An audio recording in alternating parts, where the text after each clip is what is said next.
The Particular Abilities of Marionette and Her Discovery of Them by Plants Are Fun 06. A Miraculous Ladybug, Batman, Crossover Fanfic. Chapter 5. Just Marionette.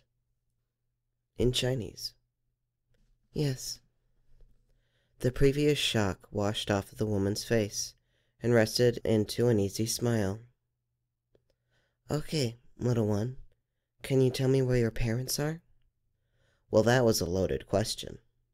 Well, how should she answer that? Saying, I never really did see my mother, but my grandfather didn't ever like me, and he finally got a male baby, so he decided to get rid of me by making me blind. Oh, and did I mention that said grandfather was one of the most powerful men in the world and leads a league full of highly trained assassins, which he plans to utilize to take over the world. Yeah, because that would go over so well. I don't have a mommy or daddy. Manipulation was probably one of the finer arts that was taught at the League. Well, less taught. More like picked up because you are in an environment that is full of people manipulating others for either A. Power, or B. Survival. She was talking to a woman who looked to be in her 30s, probably has maternal instincts, and pandering to the innocent child features by utilizing more childlike words would give her an appearance of helplessness and lack of depravity. You don't? Well, how did you get here? She asked quietly. Soft tone Marionette could tell was laced with confusion and curiosity. Marionette didn't want to answer that question honestly. If she did answer that question honestly, the moment she got an open window to sneak away and leave this place, they would know to look at the trains for her. Trains were the best choice, between being the quickest mode of transportation, sans planes, which she would not be able to sneak on into, and the distance it covers. Marionette didn't want to give that up. I walked. It was not a lie. It was a manipulation of the truth. She did walk during those first few months, and she walked in between train stops. Marionette knew that you should never outright lie. That was just plain dumb. If anyone found out about your lie, you would get punished. But by manipulating the truth, if done well, could completely change a person's view of the situation. If you take parts of the truth, meddle with the circumstances, and set the situation in your favor, and then allow the person to make their own assumptions about what you left out, you can very easily change the balance of the entire situation. That was always Mother's greatest weapon.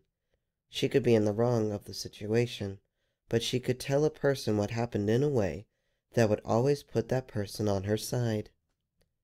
She may have said that she didn't have a mommy and daddy, but if anyone found out the contrary, she could easily be able to say that her mommy didn't talk to her a lot, and that she never knew she had a daddy.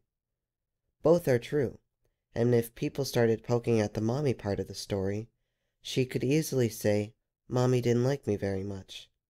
It would probably only garner more sympathy. Okay, little one, could you tell me your name? Marionette. Easy question. The name Marionette was fairly common. If they were trying to look for where she was from, they would look in areas with French-speaking communities, even though she was speaking Mandarin.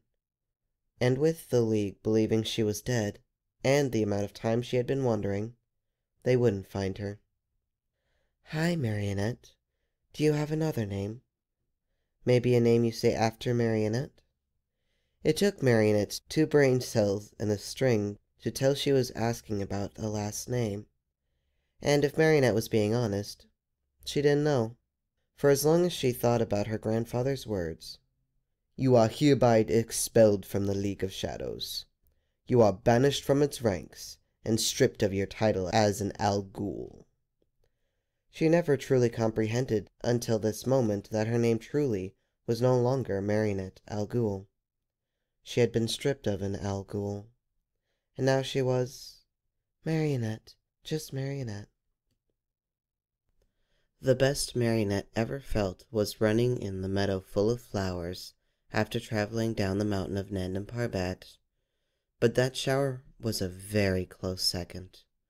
For the past 8 months, Marinette really hadn't had any opportunities to properly clean herself. When in the woods, she found a stream of water that she washed all the dirt off her skin and dry herself off with some of the stolen clothing she carried. When she was in town, she would go to restrooms. If she was lucky, she would find those private ones, with only one room and had a locked door. And she would use the hand soap and paper towels to dry herself off. Her hair was pretty bad. She would run her fingers through it every day and try to get some knots out. But she couldn't do that in public because she would have to take off her hat.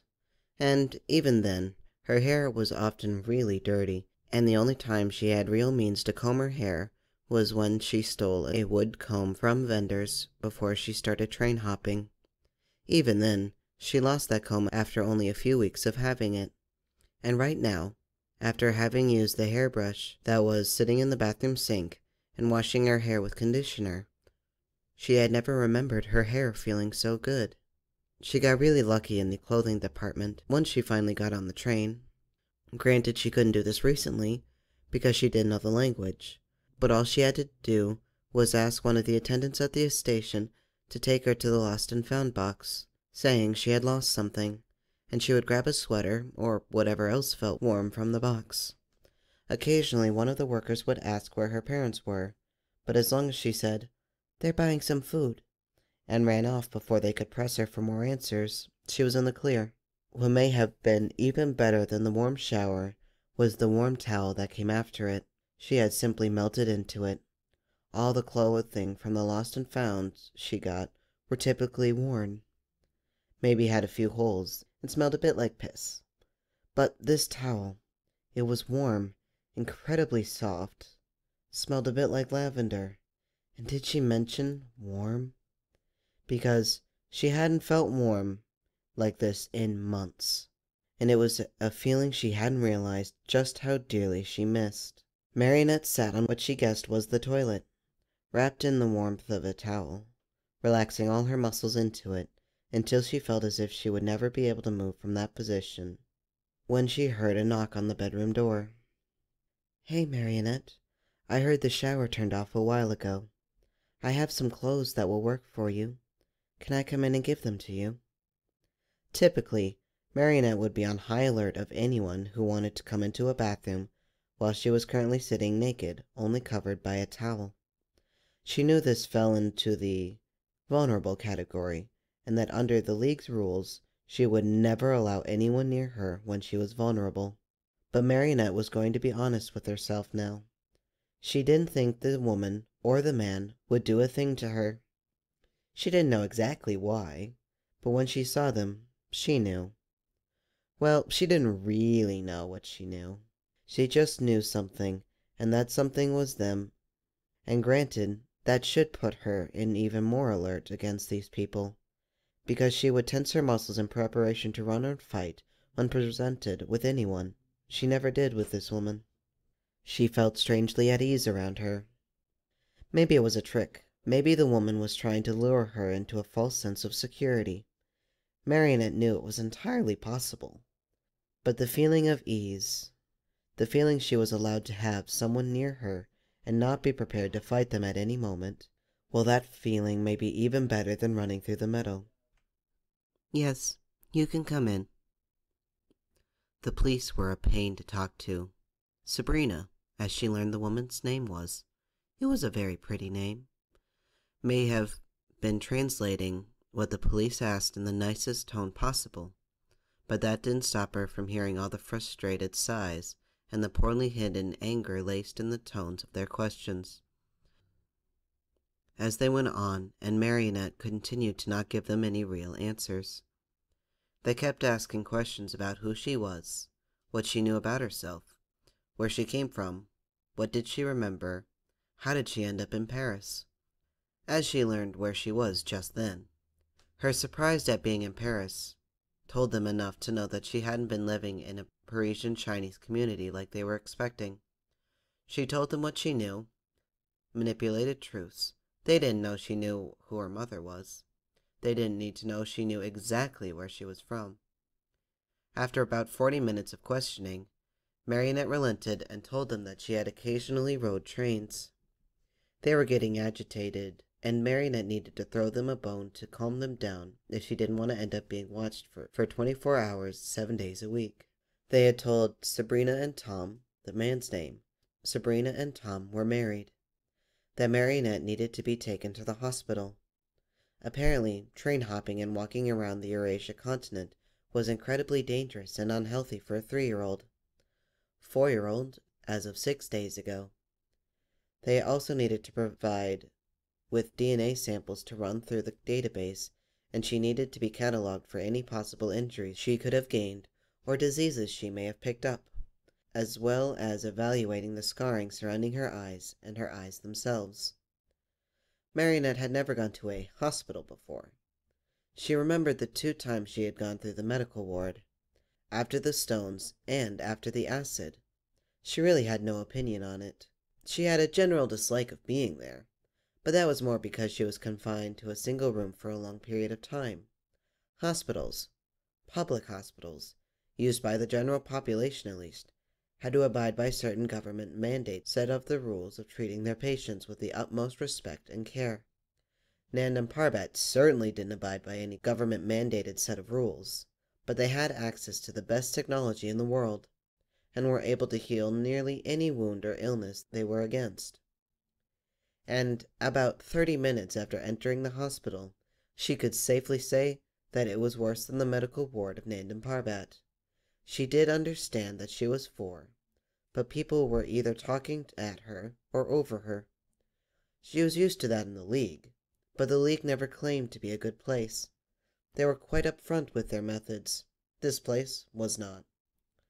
It was also incredibly slow.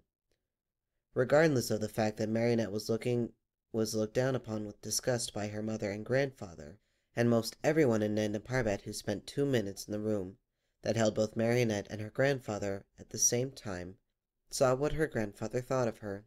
The doctors were always with her the moment that she was brought down to the medical ward. They were going to make sure they did what they did, fast and well. No one wanted to face Ra's al Ghul on the chance that he was not satisfied with her treatment, even though he probably would be overjoyed if one of the doctors accidentally drove a scalpel through her ribcage. The Al Ghul name did a lot. Though the waiting gave her a chance to think over what was happening. When she was talking with the police, she realized she probably needed a steady plan to get out. She thought about catching a few buses to the north, to avoid the trains because they'd probably look there, and from the buses either stow away on a ferry or an underground train to England. She would have a much easier time blending in with her fluency in English, but every time she thought about that, she would focus on Sabrina and Tom, sitting down in 2 chairs beside the medical table she was lying on, Tom holding her hand, and Sabrina muttering small reassurances to her when she seemed uncomfortable or scared. Well, running off to England didn't seem so appealing anymore. 2 days later. Shocker! They didn't find any missing person reports that matched her description, and they searched for these reports not only in the EU, but also in China and other surrounding countries because of her fluency in Mandarin. They didn't know of her fluency in English, or how Arabic was her first language. They didn't ask, and she let them come up with their own conclusions. She was still sitting at Sabrina and Tom's. She was still staying at Sabrina and Tom's. The hospital allowed them to turn a blind eye to protocol and take Marinette home with them. This was only after Marinette threw a near tantrum when a woman showed up and Sabrina translated that she was a social worker and they were going to find her a nice home to take care of her until they found where she came from. Marinette had never thrown a tantrum before. The League would only punish you for it. But Marinette knew, in other parts of the world, if utilized correctly, it could be a very good tool at getting what she wanted. The police had spent 2 days looking for missing child cases around Eurasia with the little information of a birth date, fluency in a language they didn't realize wasn't her native one, and a DNA sample which children were rarely filed in a government database. She knew they wouldn't. She knew their search would go nowhere. But now they were faced with a dilemma of, what are we going to do with a child that went into hysterics the last time foster care was mentioned? Marionette, I'm going to take you upstairs so you can play with the toys, okay? Marionette could see her way up the stairs easily. The interior of the building was made of wood, and it was easy for Marionette to see and navigate. But the doctors had said that her optic nerves were completely seared and inoperable, so she would be completely blind for the rest of her life, and there was nothing modern technology could do about it. So Sabrina and Tom had been guiding her around the house by holding her hand and moving her shoulders. She allowed them to do so, because even though she could navigate her way around similar places constructed like this, that wasn't true for all places. Marionette wanted to make sure that she would still be guided in places made primarily of concrete and metal too. Plus, she wasn't sure if she wanted to tell anyone else about her sight. Telling someone, hey, it may look like someone mistook me for a creme brulee and took a blowtorch to my face, but I can't see. That was a quick way for someone to look at you sideways, and as easy as it was for her to trust Sabrina and Tom, she still didn't trust Sabrina and Tom. Sabrina had taken her to the upstairs guest bedroom, where the toys were, when she came back from the hospital and had taken a nap. Tom had brought up a chest full of Sabrina's old toys from her childhood that they had in their storage room. Sabrina had told her that she had gotten them mailed from where she grew up in China some years ago, but something happened, and they put them in storage. But she was happy they were getting some good use. Said toys were immediately dumped back into the toy chest in favor of eavesdropping of Tom and Sabrina's conversation through the closed trap door. In advance, I apologize for my attempt at French. Eben que fashion nos matin. She heard Tom's voice first, just barely over the sound of Sabrina's feet hitting the stairs. Je vex le garder. Quoi? Jaldit, je vox le garder. Nos devons tous les lux nos reunir et en décider à l'unanimité nos en pouvons vos adopter. Un infant. Avox un seul d'entre nous aborde. Mustom, Julie impression. Quoi covet, mon infant, depuis le moment où j'alvon son vestige dans las requel, apus totes los fossi croches, jos impression posuri, jamas entmir males quas cogernzior. Jenny post resenti, Jimosons comment advent los fus, coaches. Si vones valas passel doctor, pulvuns non assumer, quatuorvos un entre familia. Males tom, si voxel evasion adoption las.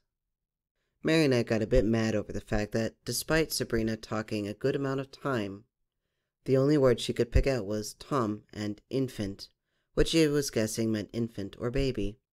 And she only caught that because Sabrina had slowed down speaking. She really was going to need to learn French if she was going to make it here.